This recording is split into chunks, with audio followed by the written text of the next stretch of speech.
ओकारबिन्दु संयुक्तं नित्यं ध्यायन्ते योगिना कामदं मोक्षदं सैव ओंकाराय नमः। ब्रह्मानन्दं परमसुखदं केवलं ज्ञानमूर्तिं द्वन्द्वातीतं गगनसदृशं तत्त्वमस्यादिलक्ष्यम् एकं नित्यं विमलमचलं सर्वाधि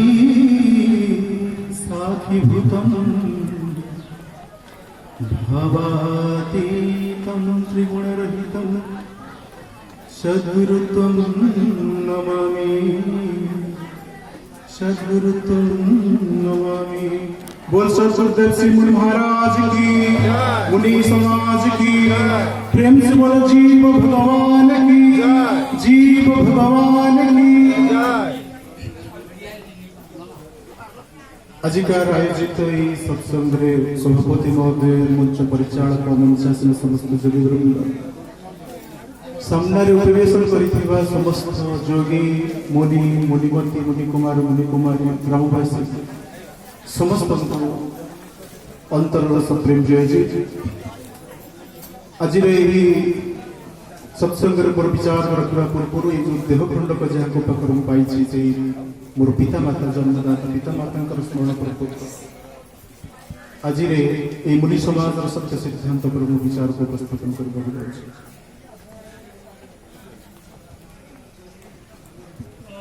बहुत भावुची आज दिन सार्थकता हो गोटे दिन जदि उपस्थित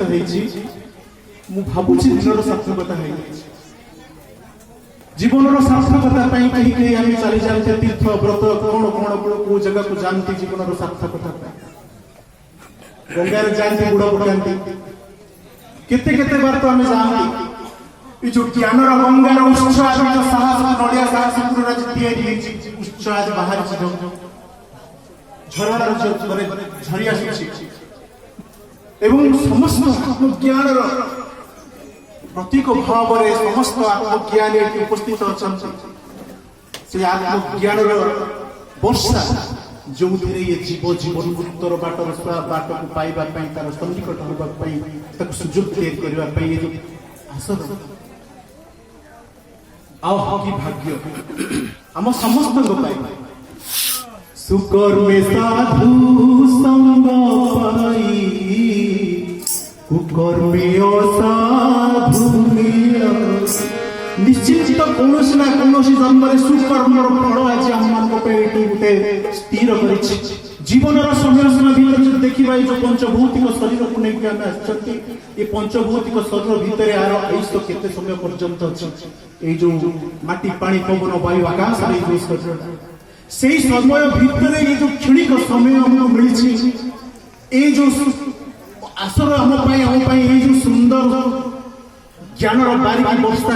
दवाई आमको तृप्त करने बारी तृप्ति हाँपे आज जमी समस्त शांत शीतल परिवेश वर्षा वर्षार समस्त शीतलता उष्म उष्म समय जो अत्यधिक गरम रोटी से चाहूब आम समस्त इतस्त होता जीव जगत चाहूबे वर्षा बुंदाई हो जाए ठीक सेमती ज्ञान वर्षा हृदय भितर से कठोरता रूपक आ भीतर जो कलुष कालिमा अच्छी धोई देवाई या भितर आम हृदय भितर काम क्रोध गर्व दंभ अहंकार जो विचार हटे देवाई ये जो ज्ञान वर्षा हो मुनि समाज सत्संग हो आयोजन कर गुरु भाई गुरुचरण भाई गौरी माँ एवं समस्त मु कृतज्ञता ज्ञापन करुँच सुजोग आम ये जगह जिते जन उपस्थित अच्छा गोटे सुजोग पाँच आम जीव भाव में अच्छा आम जीवर सार्थकता आम अर्थात जीव कहले तार परम लक्ष्य जीवन परम लक्ष्य पाखे पहुँचवाई ये जो पाहचटे आम गोटे पाद रखापी गोटे स्टेप देवाई आमको सुजोग दे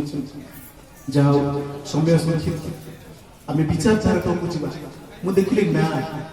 ना अपन समस्त देखिले गार्गिक एवं नितिन ये दीटा ना भितर मत बहुत सुंदर लगिला नितिन नाटे बहुत सुंदर लगिला गार्गिक भी ठीक अछि जोठी प्राउड जोठी एटीट्यूड ये जो भावना जो अच्छे जो पिला भीतर धीरे धीरे तार जीवन को गतिपथ को नहीं आगे आगे से तो बड़े केवल जे देह सदृश ही अहंकार गर्भ से उच्छरण हो हुए तो मुनि समाज ज्ञान प्रत्येक समय आघात दौथिबो नाई नाई मुझे परम गौरवर सौभाग्यर से गर्वर भार को बहन करी मोर गाँ मोर परिवेश मोर समाज मोर ये समस्त परिवेश को नहीं मु जो जगह पहुंचाइबार लक्ष्य गोटे जीव भाव में पूरण करी निश्चित भाव में से नाम सार्थकता आसे नितिन नाम भितर नितिन नाम हूँ नैतिक नितिन नाम जब देखा मु देखुली नितिन नाम सार्थकता कौन नितिन नाम अर्थ कौन जे ठीक मार्ग को अनुसरण करे जे सठिक मार्ग को अनुसरण करे से होची नीति जे समस्त नीतिर पारंगम होइतबा व्यक्ति जे सठिक मार्गर स्वामी जे सठिक मार्गर होचंती स्वामी से होची नितिन ए जो शब्दटा आसीछि नितिन शब्दटा आसीछि जदि हम देखिबा ये शब्दटा आसीछि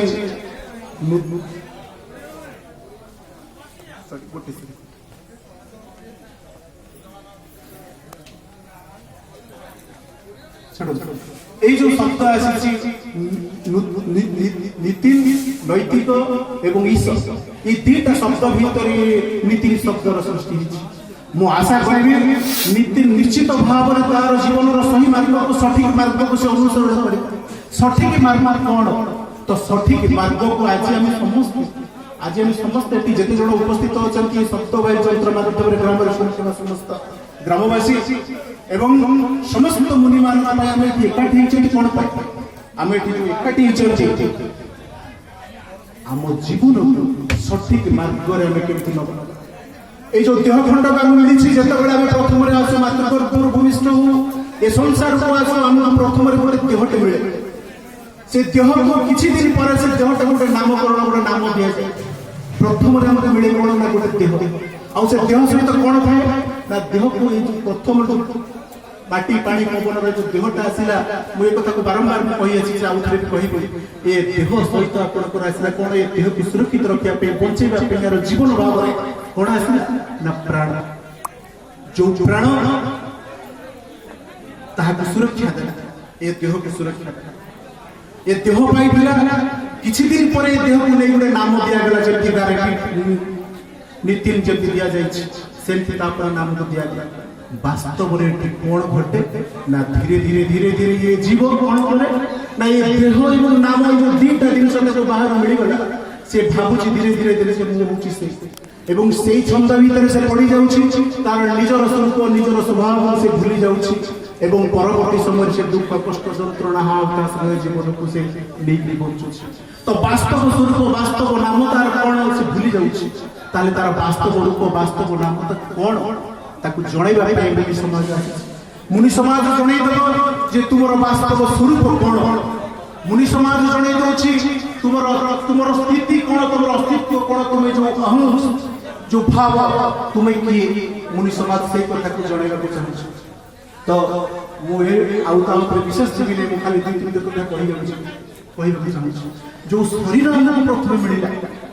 जो शरीर हमको मिली ये हूँ देव दुर्लभ देवता रूप में आम मनुष्य को देखु तेणु ये देव दुर्लभ शरीर जो प्राप्त होती ये शरीर को सुरक्षा करने आम समस्त कर्तव्य ये दुर्लभ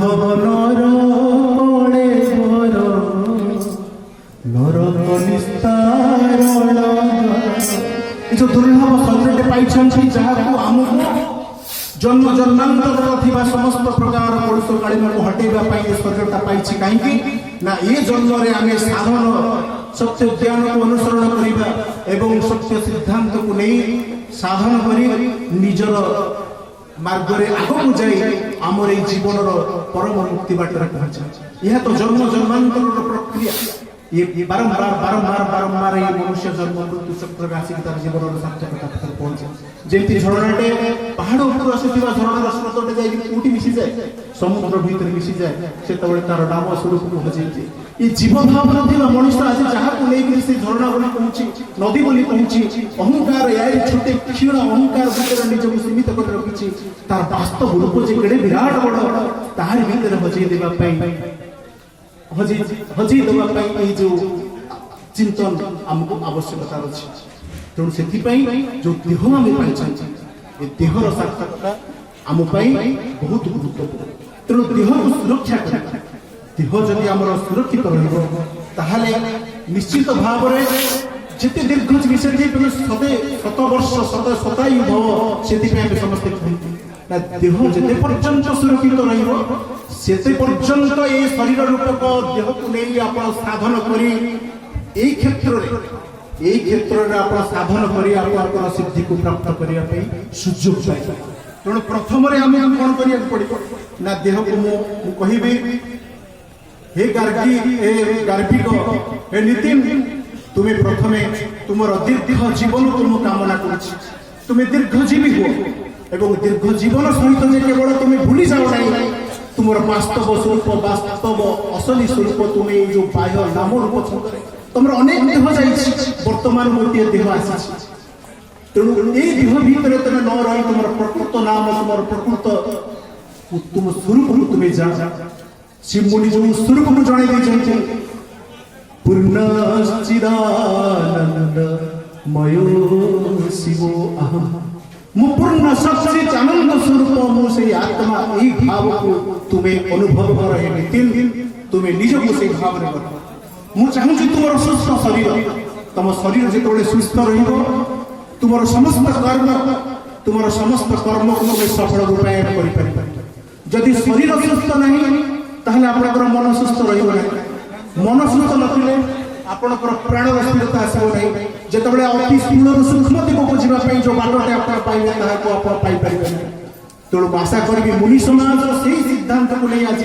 सारा जगत में यही प्रचार को रखी समस्त को सुस्थ शरीर करने जो प्रयास मु नितिन तुमको यही शुभकामना करुच्ची तुम्हें सुस्थ शरीर सहित तुम जीवन शांतिमय हो शरीर सुस्थ मिलगला किंतु मन सहित शांति सदा सर्वदा बजाय जाए। ये जो मन आम पाई प्रति क्षण केते विचार आम भीतर को पड़े आसुची आम ये बसी सत देह को आम ये धरिकी बसी किंतु मन भितर आम घर केते कौटी कार्यक्षेत्र कौटी बाड़ी केते केते काम ये विचार आम भीतर को पड़े आसुची ये मनर स्वभाव सुख दुख या भीतर रही किंतु मु ये विचार को रखी जे तुम्हें समस्त समय तुम शांतिमय हो शांति कौटे आस शांति आस तुम मन जिते तुम जानी बुझी परम ज्ञान को जानी से परम शांति अखंड शांति आनंदर सागर भीतर तुम रही